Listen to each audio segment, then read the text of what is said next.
Hey everyone, Sparks back with another Girls Frontline 2 Exilium video, and Diane's official kit just dropped. We are getting her for Global. I made a community post about it yesterday. We got her revealed as our next banner coming up, but we still have several days before it actually starts, where Macchiato is still available. So we'll talk a little more on that, if that's relevant or not. But let's take a look at Diane and see if she's worth you pulling for, or if you should still save. Now, Diane was one of the most popular units in China before a certain incident happened. Her design looks great and she can be useful, but this might be a hold strong and save moment. And if you're feeling cucked by a fictional character, then you have an excuse that isn't as embarrassing. You can say Sparks told you not to pull. Anyway, let's take a look at some highlights about her. She's got high mobility. She has buff cleansing and stability, destruction, and she's also just very flexible. So she's going to fit on pretty much any team that you put her on.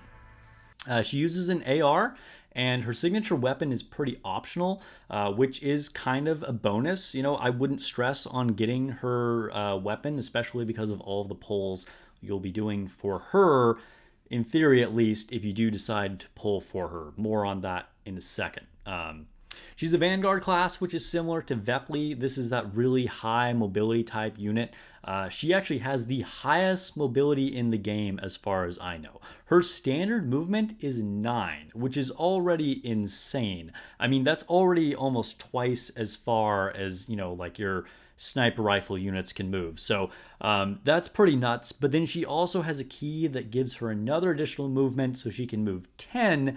And then she has a tuning effect that gives her 6 more movement for a potential maximum movement of 16 spaces every turn, which is completely nuts. I mean, it's just like way beyond anything that anybody else can do. This does give her some pretty cool things. It means that she can like go for those like non-combat objectives. You know, she can reach so far, but then she can also do kind of like a hit and run thing because she gets to move after she attacks. So she can go far out there, hit something, and then come back into cover. So she is pretty squishy, but potentially, you know, she can get out there and then get to safety, whereas opposed to, you know, just going way too far out and then getting stranded and being like, you know, mobbed by a bunch of enemies around her. So her squishiness might not be too big of a factor because of the fact that she can move so far and then move again after she does an attack. But let's go ahead and take a look at her actual skills. Of course, she has the basic attack. It's the same kind of basic attack that you expect from every unit. But her skill 1 might be one of her best moves. It removes 1 buff from 1 enemy and deals 150% damage. Now, the damage is kind of incidental, but the removing buff is really good. And with V1, she will get a stack of tuning if the enemy has no buffs to remove. So, you know, if you're removing buffs from a boss, that's really good. But if you're not on a stage like that, giving herself a stack of tuning is really, really valuable. Like I said, this is probably her most valuable skill. But, you know, the removing buffs is very specific to, you know, specific situations. Like I said, bosses that are going to stack buffs. But, you know, getting her to V1 makes her way more valuable in universal situations because of being able to give herself that tuning stack. And we'll talk about tuning in a moment. So skill 2 will allow her to take an extra action, which is kind of nuts. You know, being able to go twice, you know, attack twice is really good in any situation. This is going to, you know, combo particularly well with Chengzhou. You got really good synergy there, you know, just kind of like with Tulolo, because, you know, you're going to trigger Chengzhou's, you know, support attacks even more. So that's really valuable as well. I mean, and when you think about her movement distance, you know, it gets kind of crazy with her being able to take multiple actions. Now, her ultimate can get really, really good at V6, but realistically, who's doing that? I mean, there could be some major Diane simps out there, or if you're just a whale that's trying to max her out, I mean, possibly. But it gives her a bunch of permanent stacks of tuning if she has that V6, which is really, really, really good. Normally, it just deals high single target damage, which is strong, and it also reduces its cooldown for each stack of tuning you have. Now, that's good in any situation, but if you don't have a lot of stacks of tuning, then it's not going to be as useful. It's a powerful skill, but you're not going to be able to reliably spam that unless you have those dupes on her, because the dupes are going to give her those permanent stacks of tuning. Now, her passive also gives her tuning stacks and CI points every turn for free, so pretty good passive here. If she has 2 stacks of tuning, she uses Interception, which will deal 4 points of stability damage. So like I said, she's very, very good at taking out stability. And then at V4, she'll deal much more damage. And then at V5, she can ignore 15% of cover, which of course is going to make her deal even more damage. But again, you can see here how the value on her is kind of going up based on like having a lot of those duplicates. So I keep talking about tuning, getting stacks of tuning. What does tuning actually do? So tuning will increase her crit rate, and at a maximum, up to a maximum of 10 stacks. And she also gains 6 spaces of additional movement after using her active attack.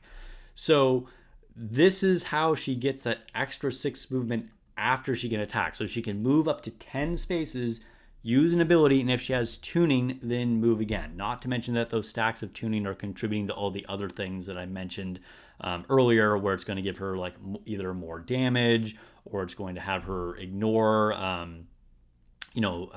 stability and things like that.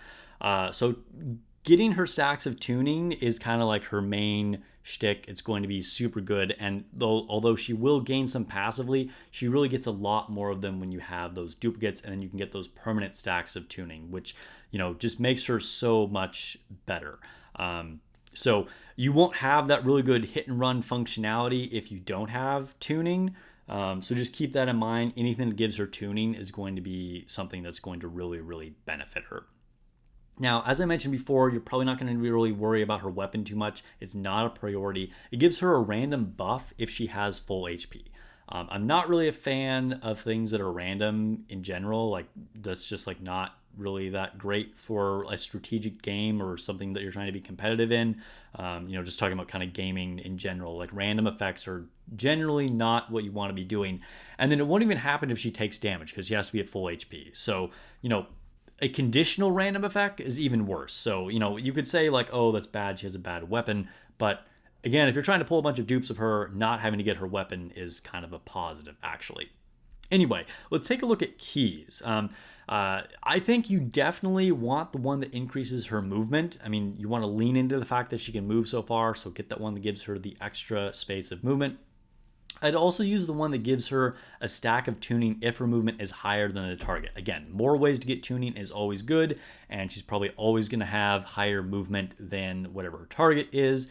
And then the third key is a little bit more of a wild card, but, I do like the Squad Broken one. I think it's kind of a weird name, but it lets you cleanse an additional buff. So this could be really useful against bosses if you're getting to cleanse 2 buffs instead of just 1. So those are kind of my thoughts on Daiyan. She's really good with high investment.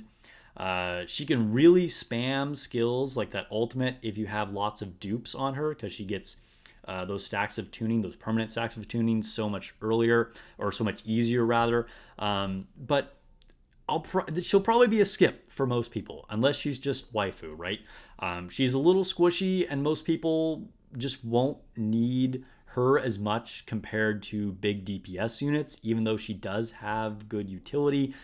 She's just not in those, she's not that really, really needed type of unit to fill out your roster.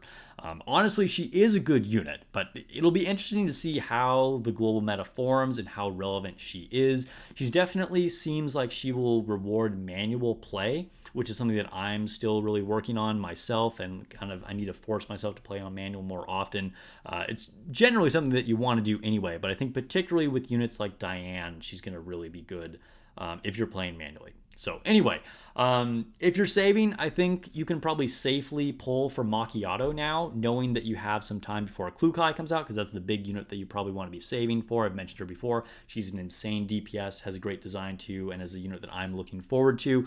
But I actually ended up pulling for Macchiato because I think we'll have some more time to save, at least a few more weeks, if we do go ahead and skip Daiyan. But let me know, are you planning to pull for Daiyan? These are just my opinions, based on my research. I want to know, do you want to make her your waifu, or are you feeling like she betrayed you like other certain people do? The whole situation is just funny to me. But all right, don't forget to like the video, subscribe for more Girls Frontline 2 unit reviews, should you pull advice, and just general news. I'll catch you guys in the next video or stream.